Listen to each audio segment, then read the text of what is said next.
morning, everybody. I apologize for being late. I'm happy that we had the chance to come to this beautiful new station again. It's a good reason to be up here. And my place is mixed up today, but I'm happy that the board has taken these meetings out into the community in various segments, and that's something we talked about earlier this year. So I'm very happy that we're having these different locations as an opportunity for different people to show up that don't normally come. I see a few new faces. I'm also glad I got a chance to go after the chief, so I don't have to be redundant. I'm happy to hear all the great things he's doing in the community. A lot of positive feedback about the approach that he's taking to engage people. Cooley's a very familiar face, and so it's really easy for people if they feel accessibility to get their concerns. So a lot of positive feedback I've heard so far, so I'm happy about that. So a couple of things that are occurring, obviously, nothing new to the command staff, but to the board. Obviously, we're dealing with, some additional types of gun violence along 71 Highway, and wanting to figure out how we're going to approach that. And I'm sure there's a strategy, but we haven't publicly had a lot of discourse about that and how we're approaching that. In contrast to some of the way, like how we did when we had the issue on 435. And so I don't know if we're dealing with the same type of issue in this instance, but it would be helpful to have some briefing on how we're approaching that. As far as issues with the traffic patrol, so we have a notice that Judge Franco's going to be retiring, and the council has to decide whether or not we're going to replace that position. That decision is being driven by traffic offenses, and so traffic tickets are down. There's an interest amongst staff to not replace that position if the trend is going to be this low ticket count that we're having right now. There's an interest from the community to retain all the judges that we have, the number of judges that we have, but depending upon how the department responds to the low ticket citations that we're issuing will really drive the determination if we have a real need for that or not. I know it's still too early to say what the impact that's going to be, our ability to get more officers out, the ones that are out to be able to write more tickets, but that's another impact that this is having on the city as a whole. And not necessarily that we want people to write tickets for the sake of writing tickets, but we're at an unusually low number of citations right now for the city, and we're in a critical place. We have to decide how we're going to deal with that. So that's an ongoing discussion that we need to have as far as what the strategy is going to be long term, because is this just a temporary thing we're dealing with right now, or is this something that we'll be able to remedy, in the next, couple of years as we address the staffing alignment. And that's something that, it's like the board to be mindful of as you guys consider how you guys are going to support resource allocations. Community complaints, obviously that's a division that reports directly to you guys. They've been very visible at a number of different events, and people are becoming more aware of how to access them and to share their concerns. I don't know if that's translating into more engagement or complaints per se, but just knowing that they're there, they're out in their jackets, they're on social media sharing information. Again, another positive of ways that the department are doing ways to engage with the community. So good work to them on that regard as well. I think to the extent that we can continue to maintain these positive interactions, to the extent that we can, I think that makes it easier for everybody when issues do arise, because you have stakeholders on both sides that know people that you're dealing with, and so we can try to move forward. Even I think the last time we were here, we had a big discussion with the guys, smoke your tires, not your homies. I haven't heard back from them, so I'm hopeful that they were happy with the way Major Dole and his command staff were able to move that issue forward. I know that Officer Cooley kind of got involved in that at some point to try to look at ways to move forward in solving that. But that shed light on a broader issue, and that's oftentimes the community doesn't know who to engage or how to engage to problem solve. And so I think we've got to go back to the basics in dealing with the community and do some empowerment training to explain to them, the command staff that are there, schedule appointments to talk to them about issues. instead of being reactive and critical, there are opportunities for us to have those conversations early on and be proactive and do some strategic interventions. And so I think that kind of in line with what Major Smith or Chief Smith is suggesting, but we've got to go back to the basics and how we educate the community, because they have some very valid concerns, but they need to understand the process on how we move forward and how we work together to solve the problems, because it's not the city's problem per se, it's not the police problem, these are community problems, and we all have to work together to problem solve for it. Some initiatives that are underway that are really exciting. Deputy Chief Oatman was critical in bringing forth the OK program, expanded into Southeast High School. It's been in Hickman Mills School District for at least 2 years now, maybe. This is the second year. And so we've expanded that program into Southeast High School, AC Prep. There have been, I'd say probably almost every day you had a car there dealing with some kind of disruptive issue in the school. And they had 2 SROs in the building, but the OK officer's role is a lot different. It's more of a relational position. The officer serves as a mentor. They do some in-school, in-community, weekend community building. So it's a different approach of building a relationship between law enforcement versus it just being a disciplinary type of relationship. And so one other thing that's unique about that organization is that it brings in men from the community to serve as mentors. They do a Saturday event. And so not only are you building a positive relationship with the student, you also build a positive relationship with the black men in the community that are there to support the kids. And so these are intentional relationships with police that don't normally occur. So it's a great example of strategic partnerships that are impactful in our community. So thank you for your leadership on that, Deputy Chief. I'm talking with the city manager now on how to expand that to more of a community-based approach. Because while they're building those relationships, we also have to figure out a way to work with those families. And so you'll hear more about that as we finalize the details on that. And so again, the key is relationships. Being intentional on how we approach the relationships and being responsive to dealing with certain types of crimes in our community. And so I have nothing but good things to say this month. I don't have anything to complain about, and I hope we can continue on this path as we move forward. Thank you. Good morning. We're happy to be here today. My name is Kate Bender, and this is my colleague Julie Steenson. We're both with the City Manager's Office of Performance Management. We're here to, as we come every year, to report out on the results of the city's annual resident survey. And I think many of you, both on the staff and board side, are very familiar with this instrument and the value that it holds for us. And so we will jump right into the results. Just to reiterate, this is a random sample survey, so much like a national poll, we are able to take a relatively small sample, although actually fairly large compared to most surveys, and infer the results to our broader population, because it is both random and distributed across the community, and we have a high response rate.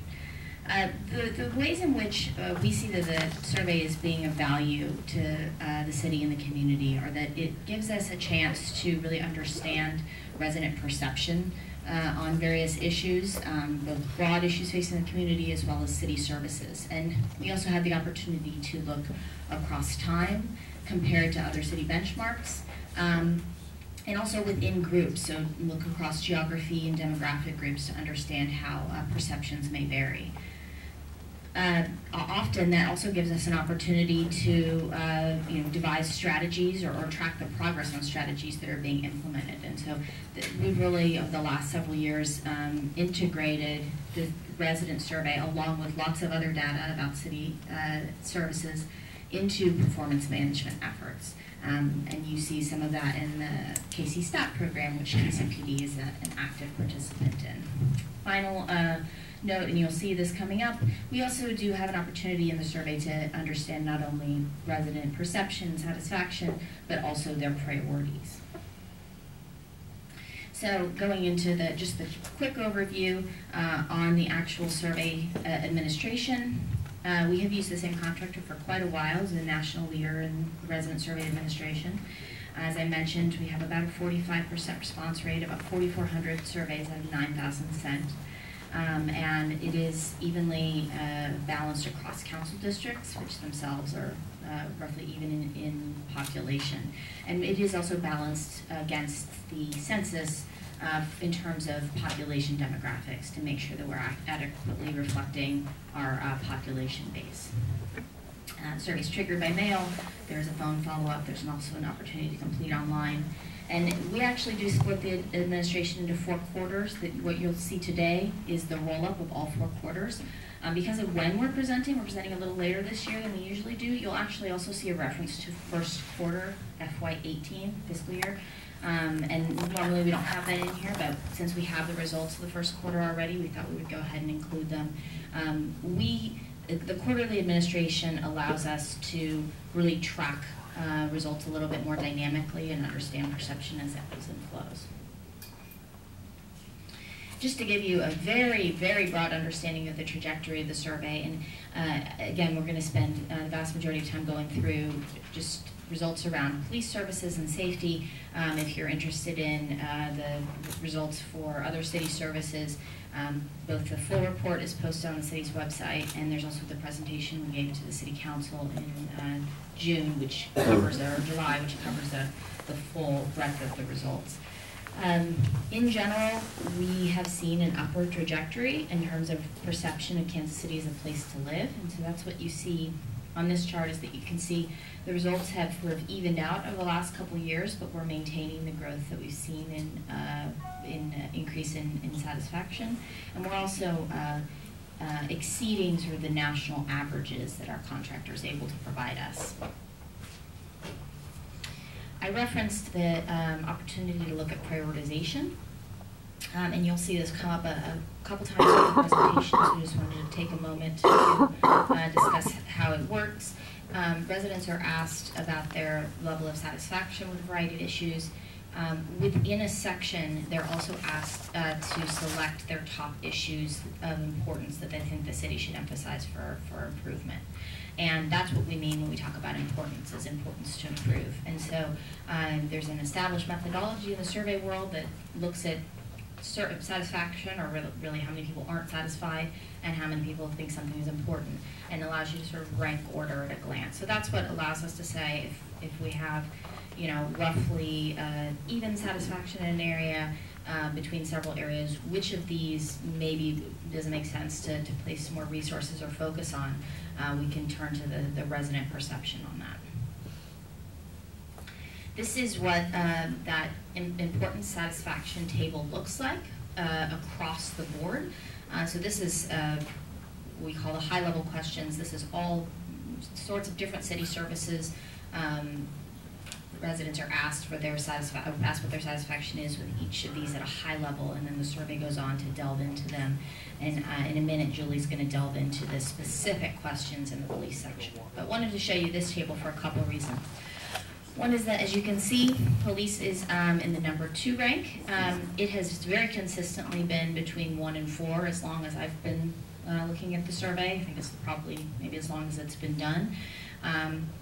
Those top 4 really stay pretty consistent. They just shift a little bit in order, but the actual makeup of the top 4 is pretty consistent. The reason you see police coming up is twofold. One, there's a slight decline in satisfaction, and another, there's a slight increase in importance. So those two together results in police moving up slightly above public transportation and neighborhood services. Something else I wanted to call your attention to on this was just, if you look at the satisfaction column alone, most of the presentation you're going to hear about just the police questions in isolation, but this is a chance to kind of point out to you that really when you look across city services, police services is up there in sort of the top 4 or 5 in terms of satisfaction, along with airport, parks and recreation, and fire EMS. So, you know, in a broader scale, it is certainly, there's a high level of satisfaction with police services, looking at it in tandem with other city services. This is the trend over time with that question we just saw, overall quality of police services. So you'll see there that FY17, 65%. That's the number you just saw in the previous table. This allows you to see sort of the grouping of the full options. 65% is the of people who said they were satisfied or very satisfied. It's about 22% neutral and 13% dissatisfied, very dissatisfied, which relative to other city services is relatively low dissatisfaction. You know, really anything around 10 or below, right around there is a pretty low level of dissatisfaction. As I mentioned, you do see the FYQ1 results on here, so you can see that for the first quarter, we're seeing a decline and an increase in dissatisfaction. We do have 3 more quarters to go, and so those numbers that will all contribute to the year end, the FY18 year end. But again, we thought it was relevant to pull in here and let you know what the trend is now. So I'm going to turn it over to Julie, and she's going to go through the specific questions in the police section on the survey. All right, thank you, and good morning, commissioners, officers. So, as Kate said, with this IS, this important satisfaction ranking, not only do it for those high-level questions, we also look at the questions that are individual to service delivery section. So, as you can see, these are the questions for the police services section of the survey. It is asked on all 4 quarters, as we talked about. These are the results for the rolled up FY17. So. You'll see that throughout, and as Kate said, we'll have FY18 Q1 as well.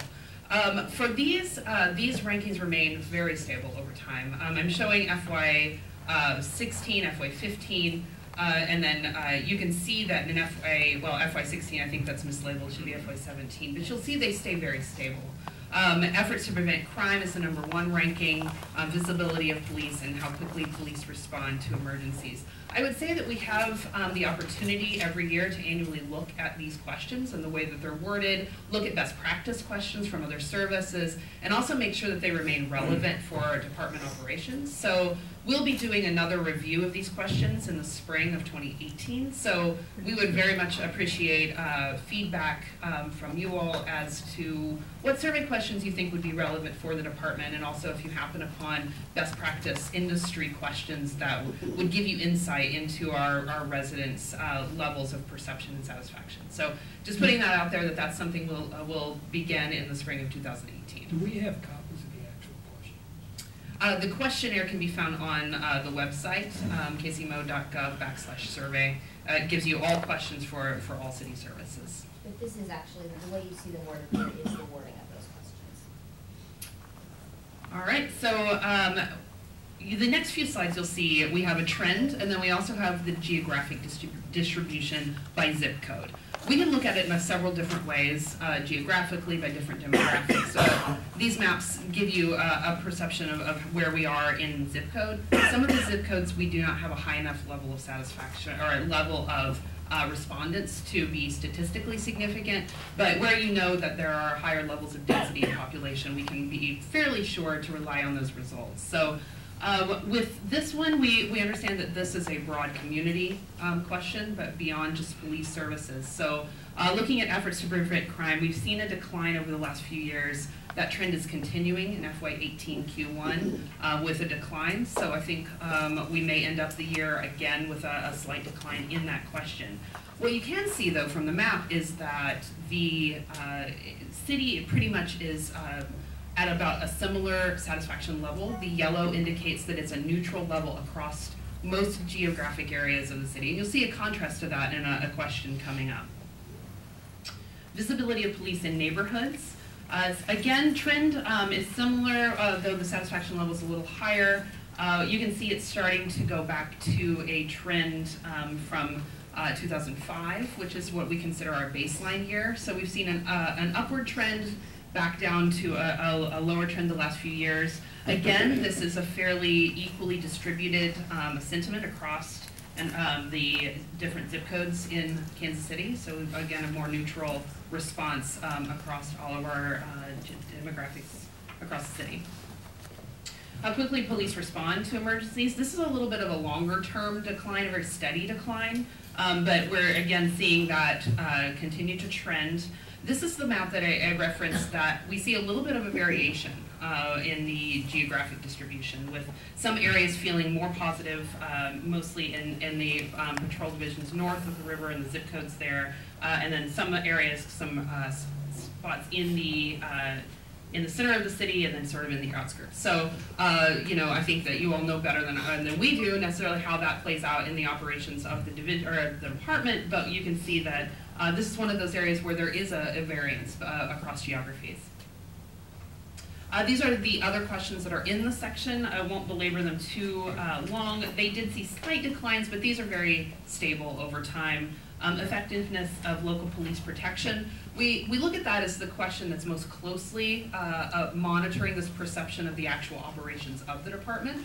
It's worded that way with the word effectiveness so that we can look at it as a way of how the department is trending in general. So I've broken that out in the next slide. You can see by another geographic distribution, and that's council district. As Kate mentioned, these are statistically significant since the council districts are distributed across our city in a demographic way. So you can see there are 2 council districts that are above the citywide average, and then 2 that are right at with no statistical difference from an average, and then 2 that are below. And then you can see where that plays out by a zip code level, with a decent part of the city being blue and some areas yellow. We asked, we actually added a question to the survey a couple of years ago. We had a question about, are you a victim of a crime? And we could see some predictable trends there, where there were some, if you've been a victim of a crime, maybe you were less satisfied with efforts to prevent crime. So some natural things occurred in that data. This data actually gives us a little bit better insight. That first question, again, effectiveness of police protection. When cross-tabbed with that question of have you had contact with the police, you can see that folks who indicate that yes, they have had a contact, the blue there is very satisfied and satisfied. So people who have had contact with an officer tend to be more satisfied than those who have not. So that we always look at that with other city services as a way of saying they've had a positive interaction with you versus they haven't, and maybe they're relying on perception or some perceptions of other people influencing their individual perception if they haven't had an actual contact with a service. So in that way you can see 15% very satisfied and then 41% satisfied. We look at that as a way of measuring the actual effectiveness of the contact with an actual officer. And then you can see how that plays out in some of the other questions where it's a little bit closer, whether you've had contact or not, especially in that question, efforts to prevent crime, where you actually see a slight and probably statistically significant difference in no versus yes. Another question we have asked, not necessarily in the police services question, as we know that this is more of a community and all city service type issue, but feelings of safety, both in the city, which is the orange line, and then how safe you feel in your neighborhood. Again, we've started seeing a decline. I think we saw a continued increase leading up to the FY15, where we saw sort of a dip in reality of violent crime, but back sort of down as we've seen that trend continue. So what we look at this as is both a reflection of the reality in our community, but also of the perceptions. So you can see how that's then trending into FY18 Q1 with a significant drop overall feelings of safety in the city. Again, we can cross that out geographically. This is by council district. This one we see 3 council districts above the citywide average and then 3 that are below. CD4 probably right within the margin of error for CD6 and CD4 in the margin of error for that citywide average. So looking at those is kind of that average perception of safety. With that, I can open up to any questions you may have about the survey, or if there's additional analysis you would like to see. Anything? Question? With the 9,000 questionnaires that are sent out, it looked like around 4,400 were. Is that about average, or is that over average? So for a resident survey like that, that's actually fairly high. That's what I thought. Yeah, it gives us a really good sample size so that we can infer the 50%. the opinions of the entire community.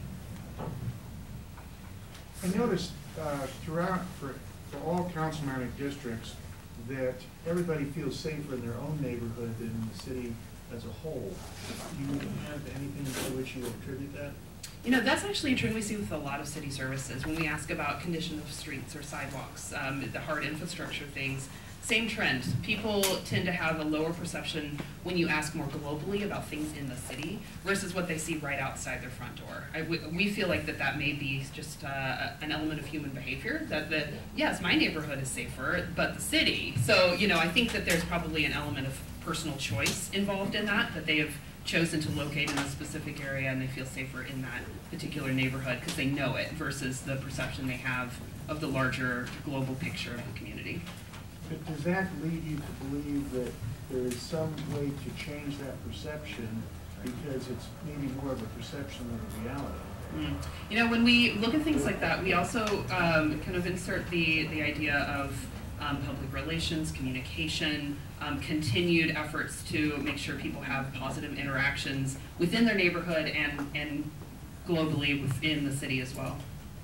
Kate, did you have a thought on that? Yeah, I would just say about those perception questions, I mean, we always think there's a really big opportunity to overlay that perception with data that's a little bit more objective in terms of outcomes, either around crime or around operations. And certainly with, so with that, we could really delve into where do we have issues with perception that's maybe not backed up with reality from the standpoint that you have a perception that your immediate area is not as safe as maybe it is. And honestly, we probably have the reverse as well. We probably have residents who feel like their area is safer than maybe objectively it really is in the surrounding